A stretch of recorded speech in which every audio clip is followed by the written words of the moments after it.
Matt Zenitz, Casagrande with you. In advance of Alabama facing Georgia this Saturday, a big game for both teams. And one of the things that I found interesting during the course of Nick Saban's press conference on Monday was just him talking about Georgia's offense and comparing it some to Alabama's offenses of years past. So Alabama has always been a team under Nick Saban that looks to be physically dominant, looks to overpower their opponent and just overwhelm them at the line of scrimmage and create running lanes for running backs like Mark Ingram, like Eddie Lacy, and even now with Derrick Henry.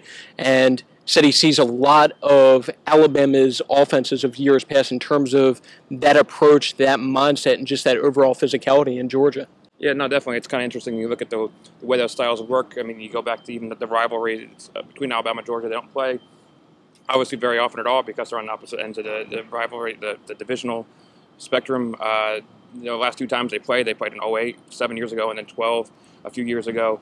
And you look at how Alabama won those games. It was based on the pounding, a bruising running game. Eddie Lacy, if you remember that 2012 SEC championship game, they ran him 6, 7, 8 straight times, just pounding until Georgia knew what they were going to get. They couldn't stop it.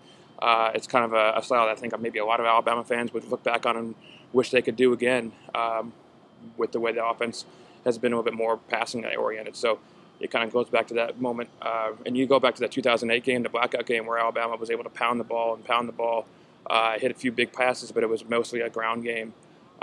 In a huge game for this program moving forward. So yeah, it does. Georgia is kind of what Alabama was, and can they? Who's going to play that game better this Saturday? That's going to be the real question to answer.